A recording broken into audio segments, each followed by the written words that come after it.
তোমরা অনেকেই বলো তানিশ ভাই, মিতু, তোমরা আর এই কমেন্ট নিয়ে বা এই বিষয়গুলো নিয়ে আর কোনো কথাই বলো না, একদম পুরো স্টপ করে দাও। হ্যাঁ বন্ধুরা, সত্যি কথা বলতে মন থেকে খুব চাই যে এই বিষয়গুলো একদম স্টপ হয়ে যাক, আমাদেরও যেন কানে শুনতে না লাগুক।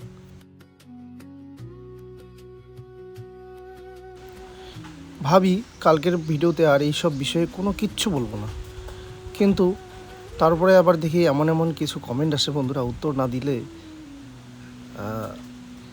না দিয়ে থাকতে পারি না। তার কারণ ওই কমেন্টগুলো এমন এমন জায়গায় করা হয়, এমন এমনভাবে উত্তর দেওয়া হয়, বাধ্য হয়ে সেই কমেন্টগুলোর উত্তর আমাকে ভিডিওতে দিতে হয়। কারণ আমি তো কমেন্টে রিপ্লাই দিব এমন তো সময় নেই, দুই ছেলেকে দেখতে হয়, আমারও থাকতে হয় বাড়িতে, তারপরে মিস্ত্রির কাজ, তাদের সাথে হেল্প করতে হয়। তা আমার তো আর ওইভাবে সময় নেই যে আমি রিপ্লাই দিব। বাধ্য হয়ে যখন ভিডিও করি বা ভিডিও বানাই তখনই আমাকে উত্তরগুলো দিতে হয়। সেই উত্তরগুলো দিতে গিয়ে তোমাদের কিন্তু বিরক্ত লাগে, আমাদেরও খুব খারাপ লাগে।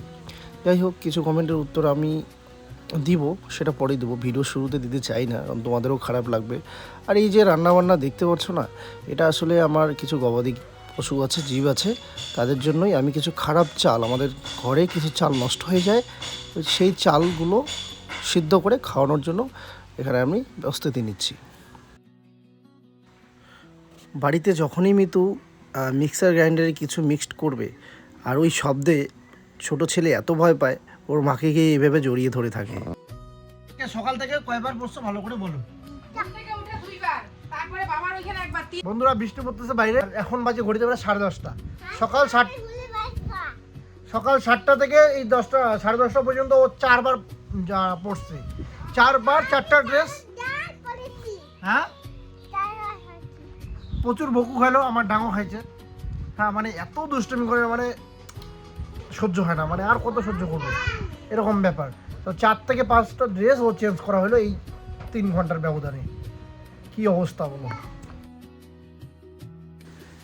আমাদের বাড়িতে মাঝে মাঝে পার্সেল আসে, আর পার্সেল আসলে জানো কে সব থেকে বেশি খুশি হয়? আমার বড় ছেলে মিতাংশ। ও পার্সেল আসছে মানে কি সারপ্রাইজ এনেছে বাবা মা, এই খুশিতে ও ছুটে যায় ওই পার্সেল ডেলিভারি বয়ের কাছে। যাই হোক, আমরা তো বেশিরভাগ সবসময় ফ্লিপকার্ট থেকেই নেওয়া হয় সব কিছু। তো আজকে একটা পার্সেল আসে, সেটা খুব ইম্পর্টেন্ট আমাদের জন্য। চলো তোমরা দেখতে থাকো।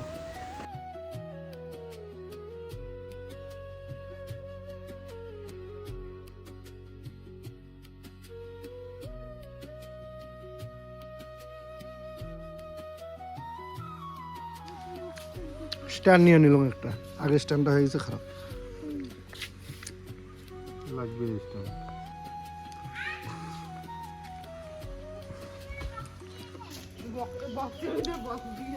বক্সের মধ্যে বক্স খোলো তো দেখি। মুই এলে সিস্টেম জানো না তো।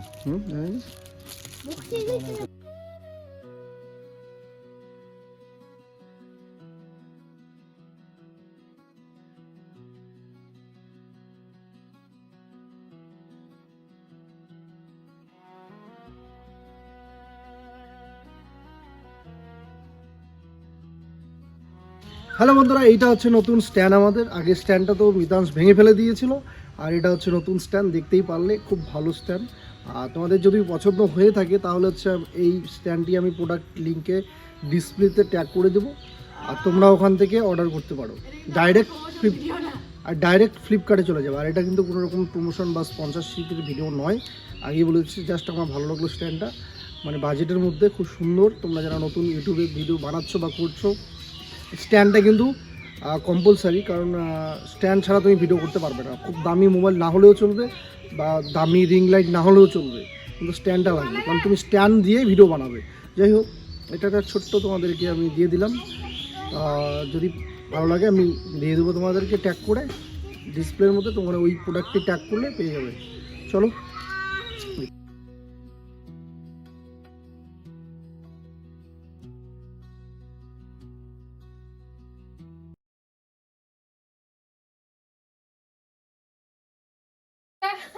আমি রেডি হয়েছি স্পেশালি একটা স্পন্সরশিপের ভিডিও করার জন্য। আর এর মধ্যে মিতাংশ কি অত্যাচার করতেছে, তার মধ্যে একবার আমার দাদা মানে ভাসুর এসে বলে কি পান দেওয়ার জন্য, ওইখানে একবার গেল। তারপরে আবার একটা ডেলিভারি আসলো ওই যে স্ট্যান্ডটা, সেটার জন্য গেল। এখন ফাইনালি ভিডিওটা করবো। আমাদের ঘরের ফুল আপডেট, এখনও ফুল আপডেট দিতে অনেক বাকি, কিন্তু আপাতত আজকে মিস্ত্রি আসেনি। আজকে বৃষ্টির জন্য মিস্ত্রি আসতে পারেনি। সকাল থেকে প্রায় 10টা 11টা 12টা পর্যন্ত বৃষ্টি হয়েছিল, যার জন্য মিস্ত্রি আসতে পারেনি। দেখো এই সাইডটা 2 লাইন ইট গাঁথা হয়েছে, আর পিছনে পুরোটাই হয়েছে। আর একটা জিনিস নিয়ে হচ্ছে সমস্যা, সেটা হচ্ছে দরজা। মিতু বলছিল এই রুমে দরজা দেওয়া উচিত ছিল, কারণ এই দিকে যদি গেট হয় ঢুকেই আমাদের এই রুমটা। মিতুর পছন্দ ছিল এই রুমে থাকবে। আমার কথা হচ্ছে যে না, যেহেতু ঢুকেই প্রথম রুম এটা পড়বে, তো এটা এমনি থাক। আর হাঁকার রুম এটা, যখন ছেলে বড় হবে তখন তো তোমাদেরকে সেদিন বললাম যে তখনকারটা তখন। আর ওইদিকে যে দরজাটা করা হয়েছে এটা কিন্তু ভবিষ্যতে যদি আমরা কোনো দিন ওইদিকে বারান্দা দেই, তাহলে হচ্ছে এই যে যে ফাঁকা জায়গাটা দেখতে পাচ্ছ এটা দরজার জন্য। আপাতত বন্ধই থাকবে দরজা, মানে লাগালে পরেও বন্ধ থাকবে, কারণ ওইদিকে যাওয়ার কোনো রকম রাস্তা নেই, বা এখনও বারান্দা তৈরি করার মতো কোনো পরিকল্পনা নেই। তো ওইটা রাখা হয়েছে ওইদিকে যদি কোনো দিন যাওয়া আসা করি সেই সুবাদে। এখন এই যে এই দরজাটা, মানে এই দরজাটা মিস্ত্রি বলছে একটু, যেহেতু এই দরজাটাও যদি এখানে করি তাহলে সোজাসুজি হবে, একটু সাইড করে দিতে বলছে। এখন মিতু বলছিল যে এই দরজাটা যদি এই রুমে করতে ভালো হতো, মানে করার পর এখন যদি আমি আবার করি তাহলে আবার এই সেটটা ভাঙতে হবে, আবার ইট দিয়ে এই জায়গাটা মেকআপ দিতে হবে। এটা তো মেকআপ হয়ে যাবে, কিন্তু আবার এই ওয়ালটা দেখো আমার ভাঙতে হবে এই রুমের, যদি আমি এই রুমে দরজা করি। তো যাই হোক, এখন হয়ে গেছে, কিছু করার নেই। এটাতেই দরজা, এই রুমে দরজা আমার ইচ্ছা, আর মৃদুর ইচ্ছা হচ্ছে ওই রুমে বাইরের দরজাটা তুললে ভালো হতো। এখনও সময় আছে, যদি হচ্ছে একটু মানে ইচ্ছা হবে আর কি, ক্ষতি হবে, ইটগুলো ভাঙতে হবে বা ওয়ালটা আবার ভাঙতে হবে, নতুন ওয়াল। আসলে বন্ধুরা, এই নতুন ঘর করেই প্রথমেই কোনো ওয়াল ভাঙতে আমি চাচ্ছি না। তো তোমরা একটু কমেন্ট করে জানিও যে ওয়াল ভাঙাটা কি ঠিক হবে, দরজাটা যে জায়গায় আমি দিয়েছি সেটা কি ঠিক হবে, নাকি মিতু যেটা বলছে সেটা করলে ঠিক হবে, ভালো লাগবে। বলি বন্ধুরা, আসলে না আমাদেরও ভালো লাগে না যে তোমাদের সামনে এইসব কথাগুলো শোনাই বলি, একই জিনিস বারবার বলতে ভালো লাগে না। তোমরাও শুনতে ভালো, তোমাদের অনেকেরই শুনতে অপছন্দ। আমাদের তোমরা বলো যে পুচকুকে দেখাও, গোপাল দুটোকে দেখাও, তাদেরকে তোমরা খুব ভালোবাসো, খুব আদর করো, তাদের দুষ্টমি দেখতে চাও, কিন্তু এমন এমন কথা বলে, এমন এমন কথা আসে যেগুলো সহ্য করতে পারি না আসলে। আর অনেকেই বলছে যে আমরা শুরু করেছি, মানে সেই কথা তো আর কি বলবো, কতবার বললে বুঝতে পারবে, কতভাবে বুঝিয়ে বললে বুঝতে পারবে লজিক্যালি যে আমরা কখন শুরু করলাম। আমাদের শুধু একটা ক্লু দাও, প্রুফ দাও। যাকগে, সেই বিষয়ে যাচ্ছি না। আরও যেমন একটা কথা হচ্ছে যে তানিশ, তুমি তোমার বাবার বাড়িতে কেন জমি করলে, বা হচ্ছে গিয়ে তুমি তো এটাও তো নিজে জমি কিনে করতে পারতে। পৃথিবীতে এমন কোনো ছেলে আছে যে তার বাবার জমিতে বাড়ি করবে না, তা অন্যের বাবার বাড়িতে গিয়ে বাড়ি করবে? এরকম কেউ আছে দেখেছো? হ্যাঁ আছে, সেইগুলোর ঘটনা একদমই আলাদা। নাকি অন্যের বাবার বাড়িতে গিয়ে বাড়ি করবো? আমি আমার বাবার জমিতে বাড়ি করবো, সবার করবো, অবশ্যই করবো। আর যদি আমি নিজে জমি কিনে অন্য জায়গায় বাড়ি করতাম, সেখানেও অনেক এসে সমালোচনা হতো যে হ্যাঁ, নিজের বাবা মাকে, বৃদ্ধ বাবা মাকে বাড়িতে ফেলে নতুন করে জমি কিনে ওখানে বাড়ি করছে।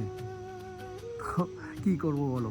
হয়তো আমাদের সময় লাগতো যে আর 6 বছর 8 বছর সে জায়গা কিনে বাড়ি করা, হ্যাঁ, কিন্তু কথা হতো, কথা কিন্তু হবে বন্ধুরা। এর জন্য বলি, তোমাদেরকেও একটা কথা বলি, মানে আমার অভিজ্ঞতা হলো যে লোকে তুমি যাই করো না কেন, ভালো করো খারাপ করো, কথা হবে। তো আমার মতো যারা, আমার পরিস্থিতির মতো, তো আমি একা না এরকম পরিস্থিতির মধ্যে যাচ্ছি, হাজারো এরকম মানুষ আছে যাদের এই পৃথিবীতে সেম পরিস্থিতি, আর বা এর থেকেও দ্বিগুণ বেশি খারাপ। তাদেরকে একটা কথাই বলবো, কথা কখনো কানে দিবে না। আজকে আমি যেভাবে ইগনোর করি, যেসব কমেন্ট আসে এগুলো আমি পাত্তাই দিই না, জাস্ট একদম পাত্তা দিই না। মানে ওরা ভাবে কি যে এরকম কমেন্ট করবো, এরকম কথা বলবো, ওদেরকে শোনাবো, হয়তো ওরা হার্ট হবে বা কষ্ট পাবে। I don't care, we don't care. এটা আমি তোমাদেরকে বলে দিই, কারণ যারা হচ্ছে আমাদেরকে ওই ব্যাড কমেন্ট করো বা খারাপ কমেন্ট করো ইচ্ছাকৃতভাবে বানিয়ে, তারা হয়তো ভাবো এটা তাদের জন্য আমার এই হাসিটা। যাই হোক, এগুলো অভ্যাস হয়ে গেছে, পরিস্থিতির শিকার হয়েছি। আর আমি সবার উদ্দেশ্যে আমি একটা মানে মোটিভেট করার চেষ্টা করছি, তোমরাও জাস্ট এরকম হাসি দিয়ে উড়িয়ে দিবে। যাই হোক, আমি তো ভিডিও হবে, আমাকে নিয়ে যখন নেগেটিভ কিছু করানোর চেষ্টা হবে, আমি কথা বলবো। কারণ কলমের কালি আর মুখের কথা যদি বন্ধ করি, তাহলে আমাকে পুরো পৃথিবী এক কোনায় ফেলে দেবে। তুমি দাঁড়াতে পারবে না, তোমাকে উঠতে দেবে না, তোমাকে দৌড়াতে দেবে না, আমার এটা মনে হয় আর কি। বাড়ির কাজ দরজা নিয়ে একটা ইস্যু হয়েছিল, তারপরে তোমরা অনেকেই বলছো যে ক্রস জানালা ভেন্টিলেশন, তো আমি সেই ক্রস ভেন্টিলেশনটা বুঝতে পারছি না বা ক্রস জানালা বুঝতে পারছি না, একটু তোমরা যদি বুঝে কমেন্ট করো। আর যে দরজার বিষয়টা কালকে বলেছি, সেটাও যদি একটু কমেন্ট করে জানা। আসলে আমরা মানে ঘর করছি ঠিকই, কিন্তু করতেই তো তোমাদের অনেক কমেন্ট পেলে পরে আমাদের অনেক সুবিধা হচ্ছে আর কি, হেল্প হচ্ছে, এই হচ্ছে বিষয়।